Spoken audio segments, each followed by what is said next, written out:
What's going on, YouTube? Today is April 20th, so I know that means a lot to a lot of people out there. I myself do not partake, but I get it, and I don't knock anybody for it. But we did have an Apple event today. I was definitely excited for today's event. I have some mixed feelings after watching the event, and I have some questions that I'm going to pose out there, and I'm going to rely on some of you guys to do some research with me, and maybe we can come up with some answers. But what I was mainly interested in, as you can see here, is I still own and use every single day the iPad Pro 11-inch from 2020, or from 2020, I'm sorry, from 2018.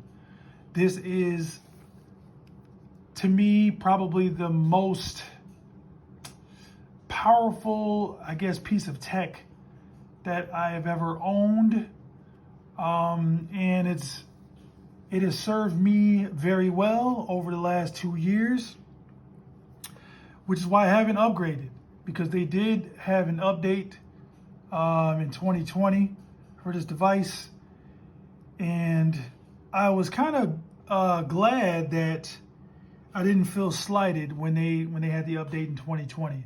I didn't feel like the newer model blew this away at all. Like, it had the newer chip, but I didn't think it did much of anything else other than updating the camera, which is why I never upgraded. So this has served me well. I do have the Apple Pencil, the second generation, obviously, for this one, that I use a lot for like work and different things, note taking. So this iPad has been awesome, but I have been having a craving to upgrade, and I was excited for today. So there were a lot of things announced today. Maybe I'll start with some of the things that I'm happy about, I guess, from today's event. Let me see. Let's go to Apple.com here. So I guess what I'm excited about is the way that Apple is trying to push the iPad Pro further. The hardware is definitely there. I felt like the hardware was there with this model, because if you remember, when they dropped this 2018 model, they really talked about the performance that like, especially the graphic performance, similar to like a Xbox One S, something to that effect. So this thing is pretty powerful, but they're pushing it even further with the M1 chip, which I think is a good thing. This 12.9 iPad Pro with the new technology as far as the screen using mini LED, I think is a nice touch. What I like about the new camera setup, I guess, the front-facing camera, it'll now pan and follow you. So I guess that's really good, because the placement is still going to be here at the top, almost like in portrait mode. I was hoping they would make it where it was here for landscape mode. But I guess the new implementation is that, you know, the camera will actually follow you where you are, and it'll pan in and out depending on who else is in the shot with you. So I think that'll be great, especially for the way things are right now as far as COVID. A lot of people still working from home and needing to do Zoom calls, things like that. So I think that's great. I like the fact that they did not update the pen or the pencil. So I still feel like my second generation Apple Pencil is still relevant. So I'm glad that they kept that the same. Yeah, so let's talk about some things that I'm concerned with and that I have questions about. So they did introduce a new keyboard, actually a new color for the keyboard. Let me see if I can find it here. But they have it in white. I don't know how you guys feel about that, but I have this white cover, and as you can see, it definitely gets spots out of nowhere. Like, you could look at this thing and it'll get dirty. So I don't know if having a white keyboard is such a great idea. I mean, You guys let me know in the comments if you're curious about that or if you are tempted to purchase one. Oh, this is interesting. Now okay, I got it back unlocked. Yeah, since this last update, and you guys can comment below, I did an update maybe like 2 weeks ago, and now all of a sudden my iPad sometimes has some quirks where the tap to wake doesn't always work. That's interesting, as well as the battery life has kind of went down a little bit. Let me know if you're experiencing that. But anyway, getting back, so a newer keyboard, Magic Keyboard, I guess I'm not too impressed with that. I was hoping that maybe they would have added some flexibility to it, maybe some more angles, but they did not. All right, here we go right here. Here's the white keyboard. So I think this thing will get filthy right away. I mean, it looks cool here. That's when it's brand new, but yeah, we all know what'll happen after a couple months. But I guess I'm glad and happy for other people that you don't feel as slighted if you just went out and got one of the Magic Keyboards. If you just got an Apple Pencil, it's still relevant. But an interesting thing, they only have the mini LED for the 12.9 inch. I'm kind of disappointed with that. I love this 11 inch. I think it's extremely portable, easy to use it every single day, powerful enough. I really felt like they could have brought that mini LED to the 11 inch. Maybe they're holding that for next year to have something else to wow us with, but another year from now, I don't know if I'll be interested in that one. Adding 5G, I don't know about you guys, but I have the LTE model, and I don't get the best LTE service when using this thing. I don't know if it's just because I'm using a T-Mobile SIM card, but that can't be it because I use T-Mobile for one of my phones and it gets great service.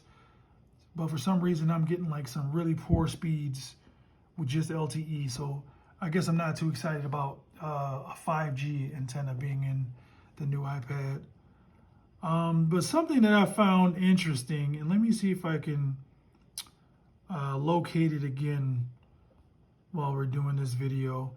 I was looking through the specs, and I want to say I did a comparison, and I know it should be somewhere on this page where, or maybe it's at the very top. Is it at the top where you can compare devices? Let's see. Let's go to, okay, we're on iPad. I don't think it's in tech specs. Well, while we're in tech specs, let's take a look at something here. So since this thing has the M1 chip, I was really expecting there to be better battery life. And I want to say it's still the 10 or 9 hours of battery. Let me see if I can find it just on this page. Where is it? Where is it? There it is. So up to 10 hours surfing the web on Wi-Fi or watching video. And then Wi-Fi and cellular models up to 9 hours. That is the exact same as this 2018 iPad Pro, as the 2020 iPad Pro, and now it's going to be the same on the new iPad Pro for 2021 with an M1 chip. Now, correct me if I'm wrong, but the M1 chip in the MacBooks, the MacBook Air and the MacBook Pro, like doubled the battery life. It went from like 9 or 10 hours battery life to like 18 and 20 hours battery life. So why did it not increase for the iPad? I guess that's a huge disappointment for me. I think that would have been the nudge that I needed to upgrade to the 12.9 mini LED if the M1 chip would have increased the battery life. Maybe if it didn't even double it, but at least give me, up to 15 hours or something like that. But that is not the case. All right, so here we go with the comparisons. Another thing that I noticed, because I was definitely trying to compare this new iPad to the one that I have. So I went, let's bring up that 11 inch, and we will bring up the first gen Pro, which I have.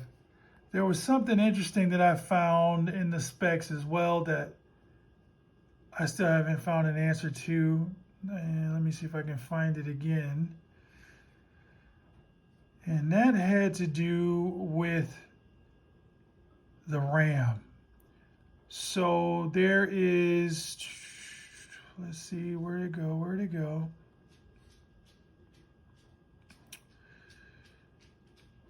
I hope they didn't remove it, or did I just pass by it? But what I saw earlier, and I'm trying to find it again, but it had between 8 gigs of RAM and 16 gigs of RAM listed, but I couldn't figure out how to get that on the iPad as far as which models would it come on. Would it come on the high? Oh, here we go. So we got the M1 chip, 8-core CPU, 8-core graphics, but here it has 8 gigs or 16 gigs of RAM. But when you try to go through the order process, and I know you can't order it just yet, but it doesn't really show how to get those models. Do I have to get the highest storage, like the 2 gig model, which I'm definitely not buying for almost $2,500. No, thank you. But maybe you guys can let me know if you found something different. I'm really curious to know how I can get up to 16 gigs of RAM. I know there has to be a catch somewhere. And that makes me question, or I have a question for you guys. What would you do with 16 gigs of RAM on an iPad? So I know it's got some multitasking features, but until they offer some serious software like Final Cut Pro or something like that, I love the idea of LumaFusion being updated. They seem to skip over that a little bit, but maybe it'll come in handy for video editing or something like that. But 16 gigs of RAM, I couldn't even imagine on an iPad. So I'm very curious about that. You guys hit me up in the comments. Let me know how you feel about it. Are you going to pick one of the newer iPads up? I'm tempted to trade this one in on the new 11-inch. But the only reason why I would trade it in is to get better battery life, because the last update that I did, like I said, I saw my battery life drop a little bit. And I was thinking maybe because this thing is 2 years old that I am going to see a decrease in battery life. It's normal. But to just upgrade to the new 11-inch just to get maybe an hour more of battery back, I don't really know if it's worth it. Because I got the 256 gig Wi-Fi and cellular version of the 2018 iPad Pro. Should I upgrade? You guys let me know in the comments. And just let me know how you felt about the event as a whole. It's your boy Yella, and I'm out to the next one. Peace.